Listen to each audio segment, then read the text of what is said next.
오늘 여러분이 드린 말씀은 이제 탕자의 비유라고 불리는 말씀의 세 번째 마지막 말씀입니다. 오늘 말씀은 마다들에 대하여 여러분에게 마지막 내용 가지고 말씀을 드리도록 하겠습니다. 이 비유는 원래는 한 전체의 통으로 하나의 내용입니다.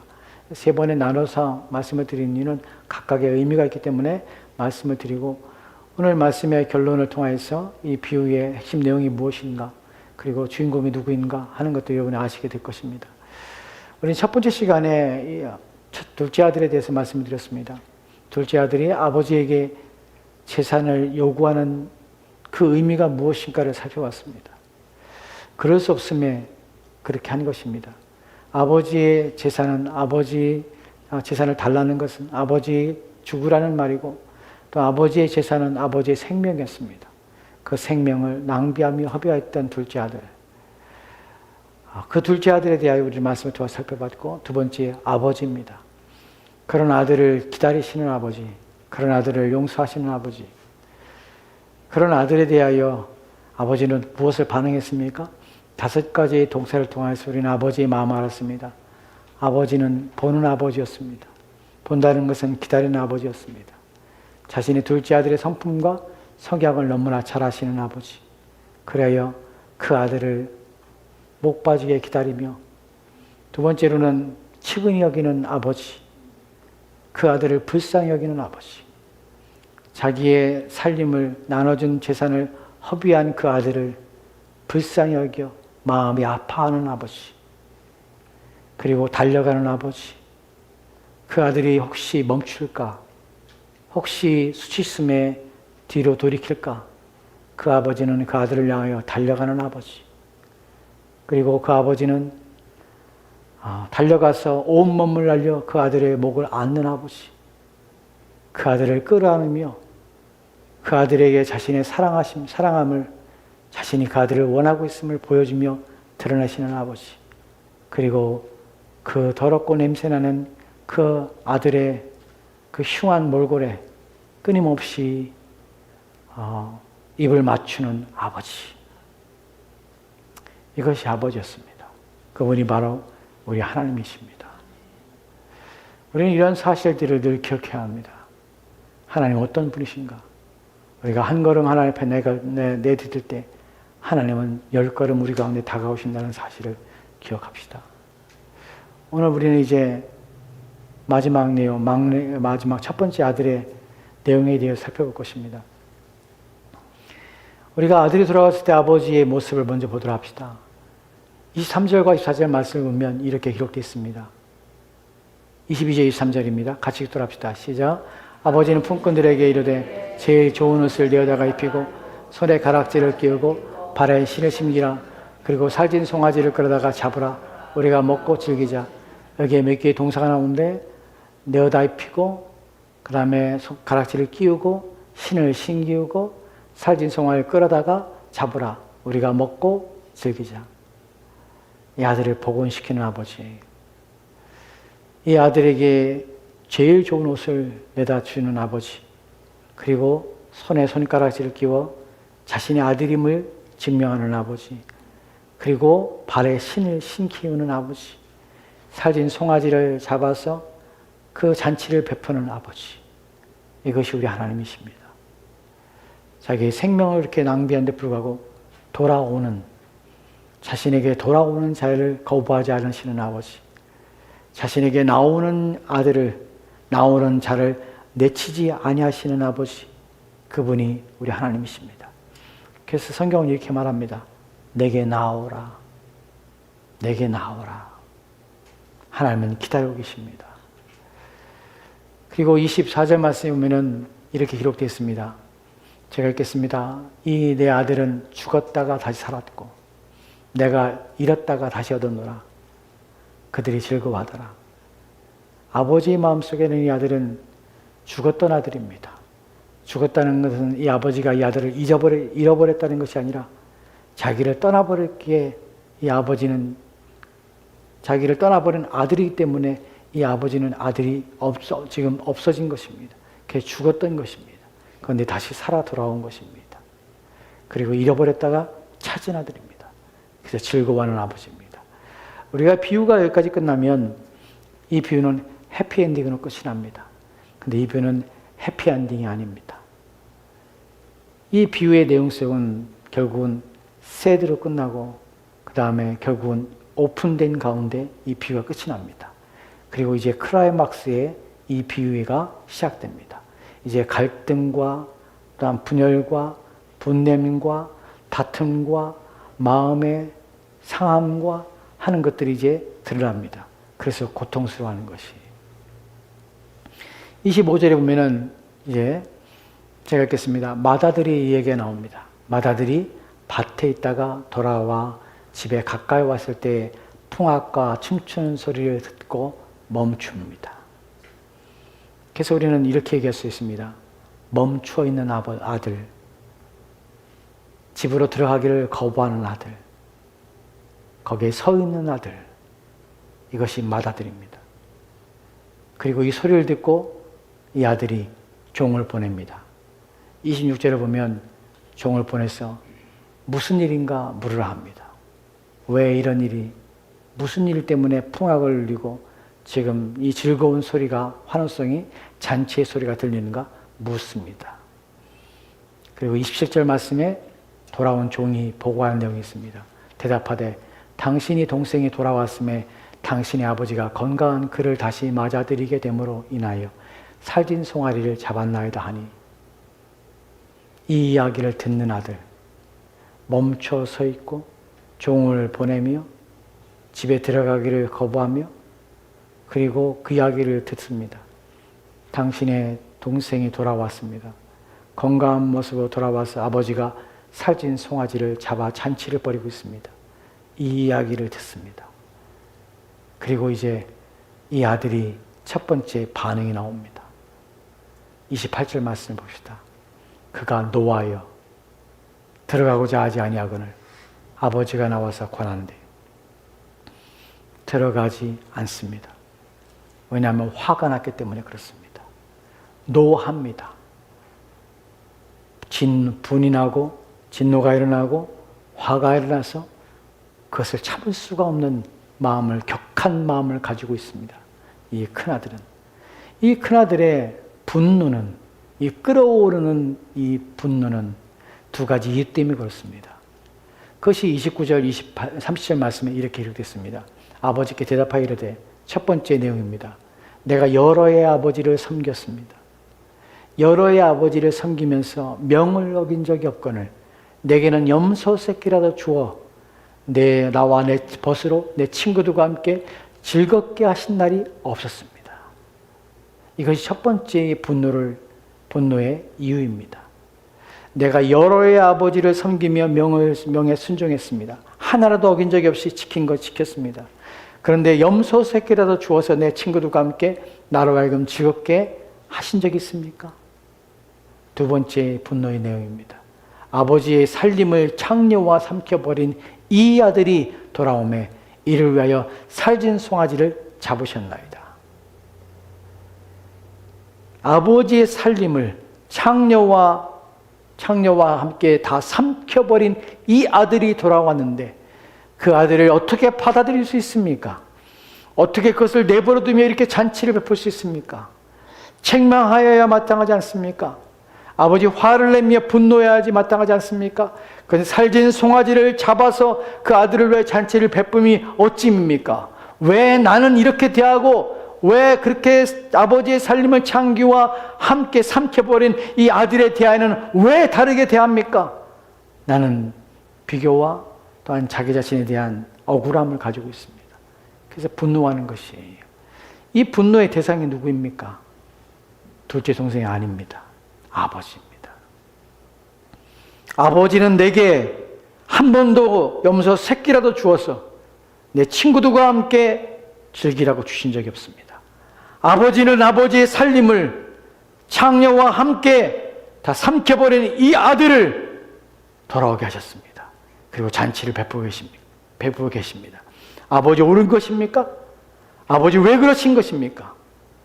도대체 나에게는 왜 그렇게 하셨고 이 둘째 아들에게는 왜 그러신 것입니까? 나는 화가 난 것이에요.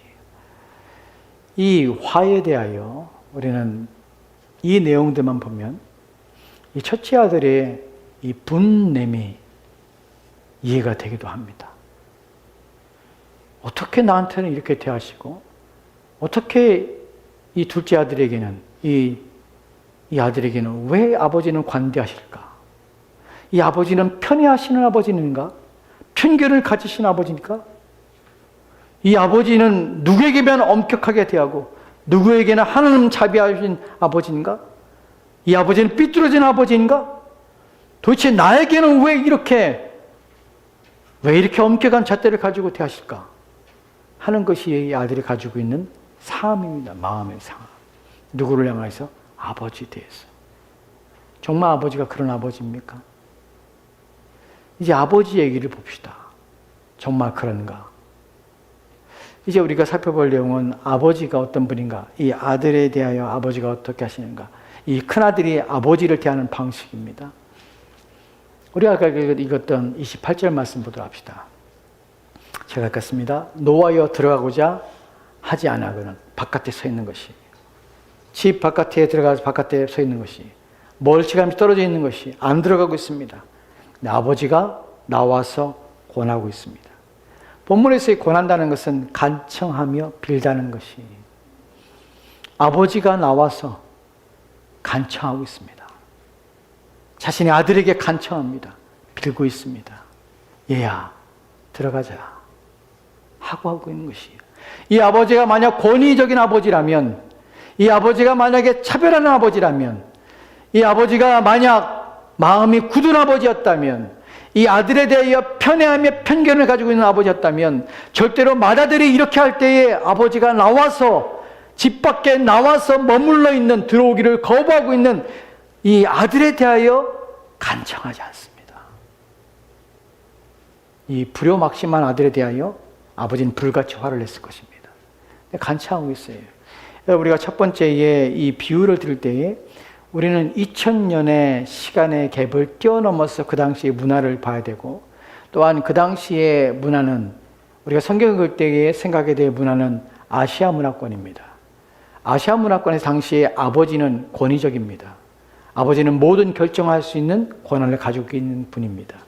성경에 아버지를 공경하라 합니다.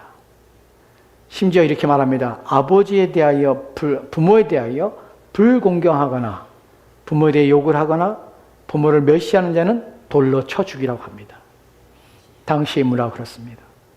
맏아들은 아버지를 지금 멸시하고 있는 것이에요. 아버지를 무시하고 있는 것이에요. 둘째 아들만 아버지를 무시하는 것이 아니라 이 아버지 어쩌면 불행한 아버지십니다.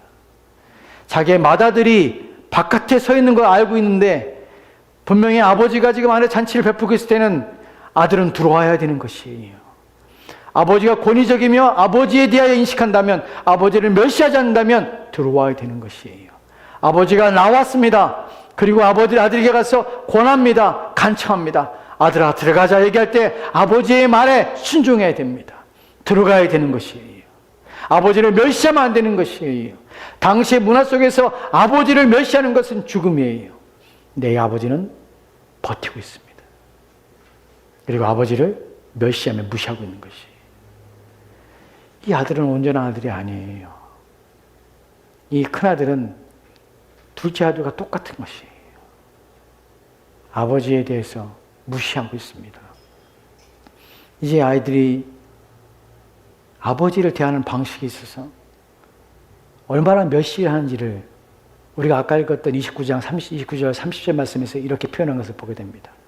29절 30절 말씀을, 여러분 이 구절에서 한글 성경이 원문의 의미를 좀 더 명확하게, 좀 더 분명하게 표현하지 않은 것이 있습니다. 그래서 의역한 것이 있어요. 그것을 제가 여러분이 말씀을 드릴게요. 내가 어렸을 때에 내가 당신을 섬겨 명을 어김이었거늘 내게는 염소새끼라 주어 나와 내 벗으로 즐겁게 즐기게 하신 일이 없더니 당신의 살림을 창녀들과 함께 삼켜버린 당신의 아들을 돌아오매. 무슨 말인지 아십니까? 한글 성경에는 아버지라 표현하지만 원문에는 아버지가 아니에요. 당신이에요. 이 아들은 못돼 먹은 아들이에요. 자기의 분을, 아버지에 대한 분을 풀지 못하고 그것을 쏟아내고 있습니다. 그리고 자신의 아버지를 뭐라고 표현하면 당신이라고 표현하고 있어요. 아버지의 관계가 없는 아들이에요. 아버지에 대하여 개념이 없으며 아버지를 아버지 인정하지 않는 아들이에요. 당신을 내가 섬겼습니다. 그리고 당신의 살림이었습니다. 그리고 당신의 아들입니다. 내 동생이 아니라 당신의 아들입니다. 가족 관계를 부인하며 분리된 아들입니다. 이것이 맏아들의 모습이에요. 여러분, 이것이 우리가 생각할 때 맏아들이 분노를 내고 아버지가 차별적인 아버지인가, 아버지가 편애를 가지고 있는 아버지인가 할 때 그렇지 않다는 사실을 알게 돼요. 이 큰아들이 분을 내고 있지만 이 큰아들 또한 아버지에 대하여 잘못 이해하고 있으며 아버지에 대하여 무시하고 있으며 멸시하고 있는 못돼 먹은 아들이라는 사실을 우리가 알게 되는 것이에요.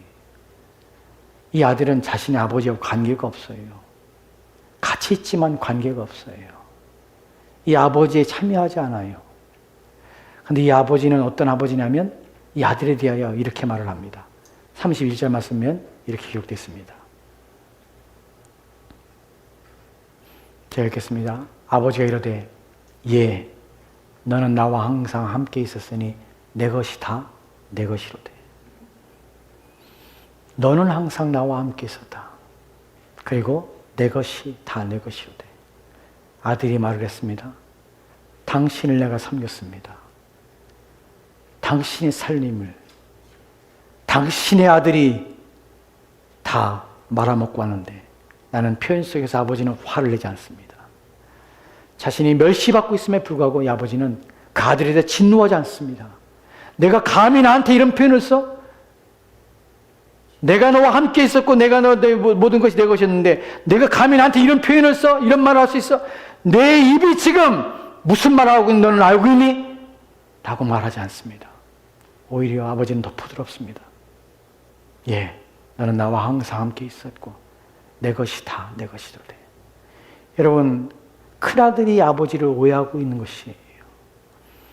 여러분, 다 내 것이 다 내 것이야. 왜요? 이미 우리는 11절부터 시작할 때에 둘째 아들이 13절 말씀에서 둘째 아들이 아버지의 재산을 달라고 할 때 아버지는 각각 살림을 나눠줬습니다.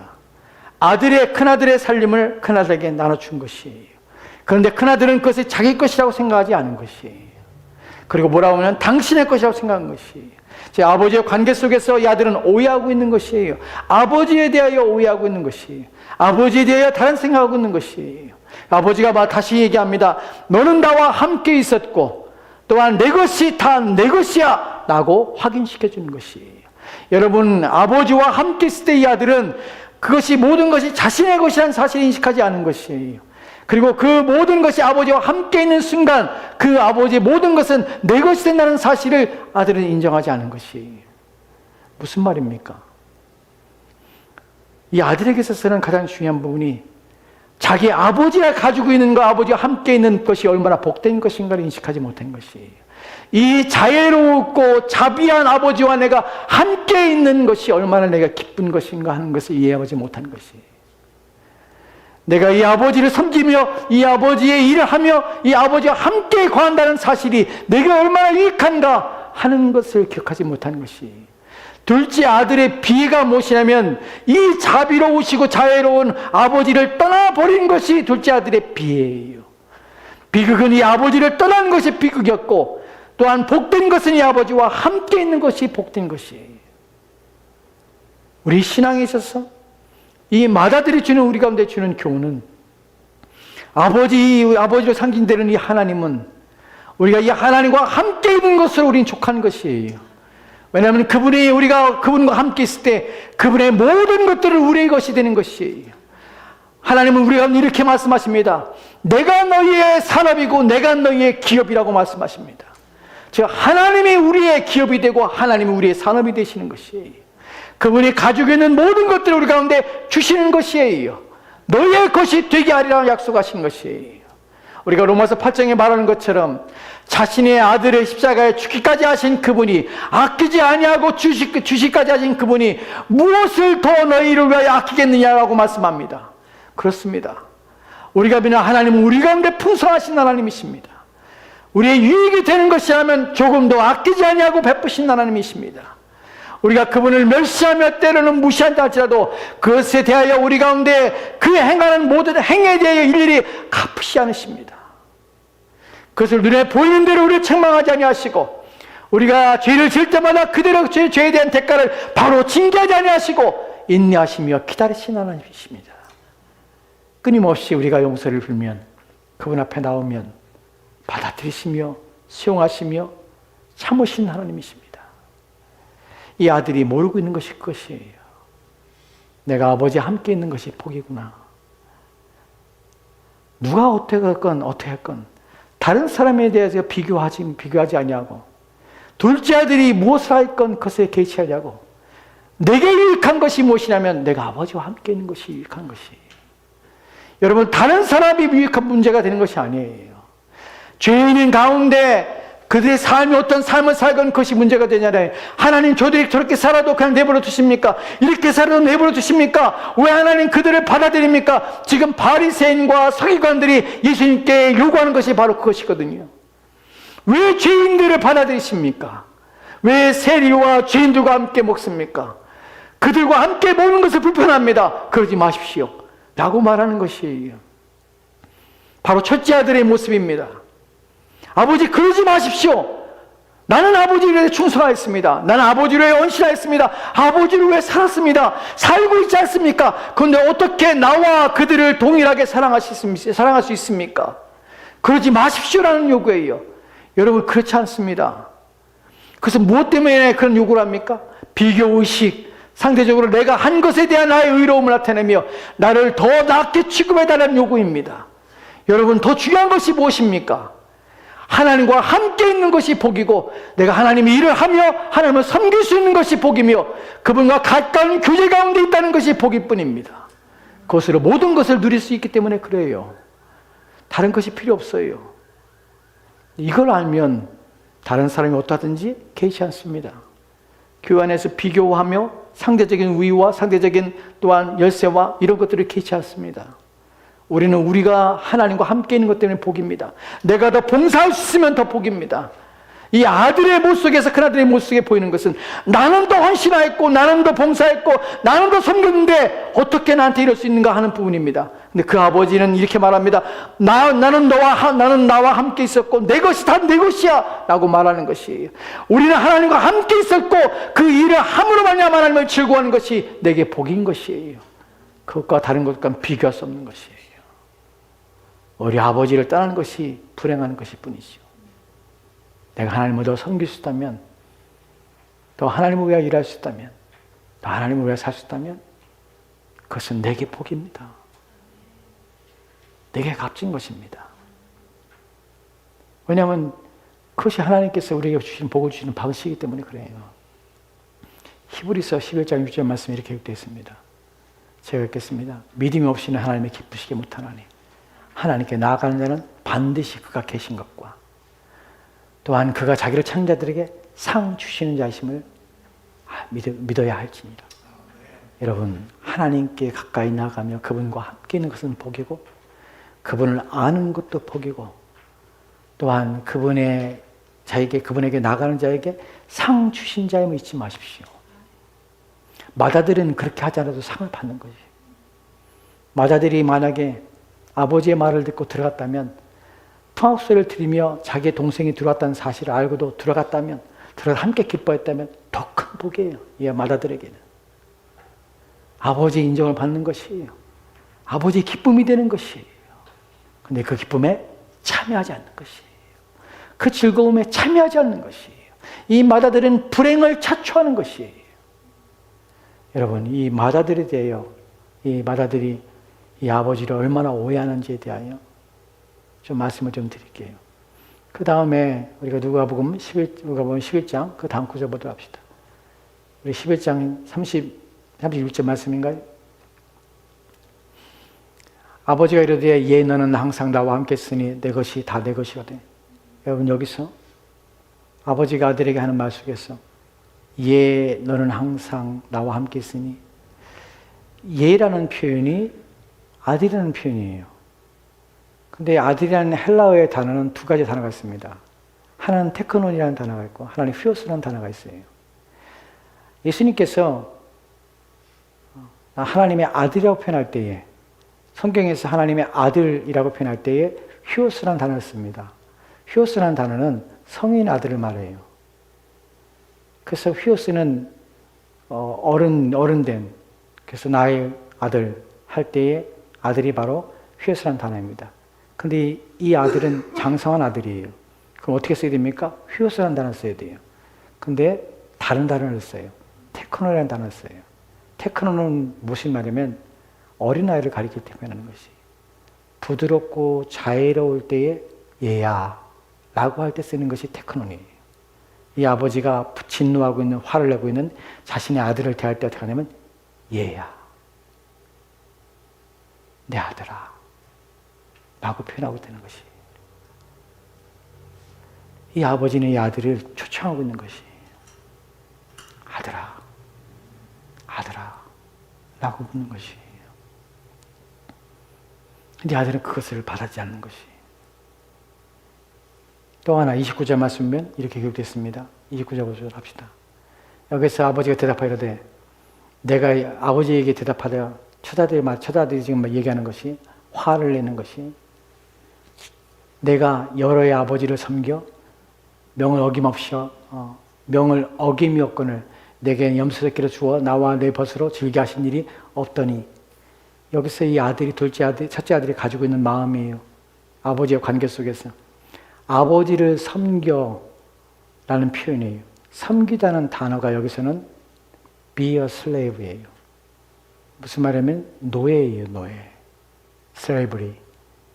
내가 노예로 했다는 것이. 자기 자신을 어떻게 생각하냐면 아버지의 노예로 내가 지냈습니다라는 표현이에요. 여러분 성경에서 바울이 서신 쓸 때 그리스도의 종이라는 표현을 씁니다. 둘로스라는 표현을 쓰죠. 그 표현은 노예예요. 내 그리스도의 노예. 여기서의 노예는 내가 억지로 마지못해서 그 일을 하는 것이 아니라 나는 높으신 하나님 그리스도의 명을 받아서 나는 그 일을 순종하며 그 일을 위해서 기쁨으로 그 일을 받아서 이 거룩하신 부름 받아서 일하는 자입니다 하고 자신을 낮추며 겸손히 표현한 것이 노예라는 단어예요. 하지만 여기서 아들은 그런 의미가 아니에요. 실제적인 노예로 생각하는 것이, 나는 아버지의 노예였습니다. 나는 노예로 살았습니다.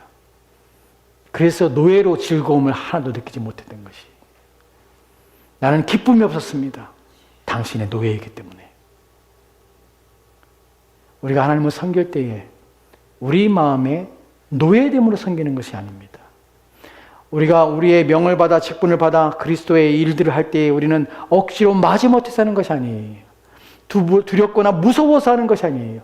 주인이 무섭고 엄한 사람이라 내가 어쩔 수 없이 우리가 감당하며 어쩔 수 없이 일을 하는 것이 아니에요. 이 아들이 아버지를 대할 때 그렇게 대한 것이에요. 아버지를 그렇게 생각하는 것이에요. 이 자애로운 아버지에 대하여 나는 노예로 사는 것이 노예로. 너는 노예가 아니야 라는데 노예로 사는 것이에요. 노예처럼 비굴하게 산 것이에요. 억지로 한 것이에요. 마지못해 한 것이에요. 아버지와 함께 있는 즐거움, 그분이 일하는 그분과 함께 있는 것, 그분의 것을 누리며 그분의 것을 나누는 것에 대하여 이 아들은 자신의 노예로 여기며 비참한 인생을 사는 것이에요. 우리 하나님은 그렇지 않습니다. 그래서 아버지가 31절 말씀에서 아버지가 얘야 라고 부르는 것이에요. 너는 노예가 아니야. 내 아들이야 라고 하는 것이. 아버지는 이 아들을 치유하고 싶어 합니다. 이 아들에게 다시 회복을 하고 싶어 하는 것이. 우리가 하나님을 섬길 때 우리는 하나님의 노예로서 억지로 마지못해서 무서워서 두려워서 하나님을 섬기는 것이 아니에요. 우리가 그리스도의 종이라고 할 때는 우리가 거룩한 직분을 받아서 우리의 그 직분을 감당하는 일에 충성되이 오직 그 일에만 온 힘을 기울이겠다고 우리 자신이 그리스도 앞에 순종하며 또한 낮추며 그래서 노예로서 우리 자신을 생각하여서 오직 그분을 즐거워하며 기뻐하며 그 일을 감사함으로 하는 그런 상태의 부름받은 자로서의 노예일 뿐이지, 우리가 마지못해 억지로 또한 무서워서 두려움으로 책망받을까 하는 그런 노예는 결코 아니라는 사실입니다. 우리는 무엇으로 부름받았냐면 자녀로 부름받았어요. 그리고 우리는 하나님의 은혜로 가족으로 부름받은 것이에요.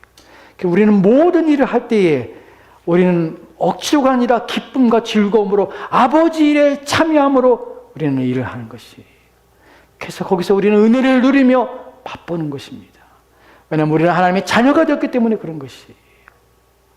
우리는 이 아들처럼 우리는 그런 마음을 가지고 하나님 앞에 서 있지 않습니다. 이 아들은 아버지를 오해한 것이에요. 마지막에 32절 말씀에 이렇게 읽겠습니다. 제가 읽겠습니다. 이 내 동생은 죽었다가 살았으며 내가 잃었다가 얻었기로 우리가 즐거워하고 기뻐하는 것이 마땅하다 하니라. 여러분, 이 구절은 마지막 내용입니다. 오픈되어 있어요. 이 아들이 어떻게 할지를 우리는 알지 못합니다. 사실은 바리새인과 서기관들에게 이 말씀하실 때 주님께서는 들어오라고 하시는 것이, 들어와라. 여기서 아버지가 얘기하는 것이에요. 회복시키죠. 이 내 동생이에요. 아까 29절 말씀에서 30절 말씀에서 뭐라고 했습니까? 당신의 아들이라는 표현을 썼습니다. 그런데 이 아버지는 말을 바꾸죠. 내 아들이 아니라 내 동생이야. 너희들은 한 가족이야. 너는 우리 가족이고 내 자녀야. 내 아들이야. 내 사랑하는 아들이야. 그리고 그 또한 내 동생이야. 우리는 한 가족이란다 라는 것을 회복시키는 것이에요. 바리새인과 서기관이 세리와 죄인들에 대하여 책망하며 저들은 우리와 같은 부류가 아닙니다. 분리되어야 됩니다. 나눠야 됩니다. 라는 말이 있어서 하나님 그렇지 않다는 것이에요. 예수님께서는 죄인을 부르러 왔습니다. 또한 병든 자를 고치러 오신 것이에요. 내가 의원이 건강한 자는 필요 없고 병든 자에게 의원이 필요한 것처럼 나는 이런 병든 자를 찾으러 왔으며 나는 의로운 자를 부르러 온 것이 아니라 죄인을 부르러 왔다. 바리새인과 서기관은 그렇지 않습니다. 원하지 않은 것이에요. 그래서 바깥에 서 있는 것이에요. 그런데 주님은 그들에 대하여 들어오라고 하는 것이에요. 누굴 통하여? 아버지를 통하여서. 이 비유를 통하여서 얘야 내 동생이란다 라고 회복시키는 것이에요. 교회는 다양한 부류, 다양한 성향, 다양한 소품, 다양한 인격, 또한 다양한 삶의 배경들을 가지고 살아갑니다. 우린 각기 다릅니다. 다른 기질을 가지고 있습니다. 그러나 중요한 것은 우리는 한 가족이라는 사실입니다. 우리는 한 지체입니다. 우리 아버지께서는 우리를 한 몸으로 부르셨습니다. 그리스도를 머리로 하여 우리는 하나인 것이에요. 우리 가운데는 분리나 나눔이 없습니다. 우리는 서로 이해하며 또 서로 받으며 서로 사랑하며 부르신 하나님 앞에 한 가족으로 살아야 되는 것이, 이것이 맏아들이 아버지의 말을 듣고 순종하여 들어가야 될 내용인 것이에요. 그래서 저는 이 비유의 전체의 내용 속에 중심은 아버지라 생각합니다. 아버지는 기다리시며 첫째 아들과 둘째 아들을 다 기다리시며 품으시는 아버지, 그리고 그래서 한 가족을 이루시는 아버지, 이것이 우리 하나님이십니다. 저희들은 각기 자라온 환경과 상황과 각기 다른 배경들 속에 살아왔습니다. 그러나 그리스도 안에서 한 믿음 안에서 지체가 되었고 한 몸을 이뤘습니다. 다름은 존중하고 또한 틀림에 대해서는 서로 교정하며 오직 믿음과 말씀 안에서 한 지체가 되기를 위하여 하나님께서 우리를 가족으로 불렀음을 기억합시다. 그리고 서로 사랑하며 서로를 위합시다. 이것이 복됨입니다. 먼저 하나님께 나아가는 것이 복인 것입니다. 먼저 주어진 일에 참여하는 것이 복입니다. 먼저 하나님 말씀에 순종하며 기뻐하는 것이 복입니다. 하나님이 하시는 모든 일에, 하나님이 원하시는 모든 일에 기꺼이 우리 자신을 내어놓고 우리 자신을 거기에 맞추며 그것을 받아들이며 그것을 즐거워하는 것이 복입니다. 멀리 떨어져 있는 것은 복이 아닙니다. 하나님 앞에 원망하며 불평하는 것은 복이 아닙니다. 하나님께 우리를 복되게 부르셨습니다. 우리 저와 여러분이 이런 복된 하나님 사람들 됩시다. 기도합시다. 하나님, 주의 말씀을 통하여서 우리가 하나아버지의 자녀로 부름받았음을 기억하게 도와주시고 마다들이 가졌던 비교와 상대적인 박탈감에서 우리의 신앙과 우리 믿음이 흔들리지 않게 도와주시고 또한 우리 하나님에 대하여 잘못 이해하며 잘못 생각함으로 하나님에 대하여 분노하며 또한 하나님의 초청에 대하여 그분이 우리를 한 가족으로 또한 한 믿음과 신앙 안으로 그리스도의 지체로 우리가 불러줬음에 대하여 우리가 인식하지 아니하며 또한 그것에 대하여 개의치 않고 우리의 욕심과 욕망에 따라 살지 않도록 주여 도와주옵소서. 우리 온 마음을 다하여 한 가족임을 우리가 기뻐하며 즐거워하게 도와주시고 그의 하나님께 영광을 돌리는 우리 삶 되도록 주여 도와주시옵소서. 주께서 우리를 복되게 하시길 소망하며 감사를 드리며 살아계신 예수 그리스도로 기도합니다. 아멘.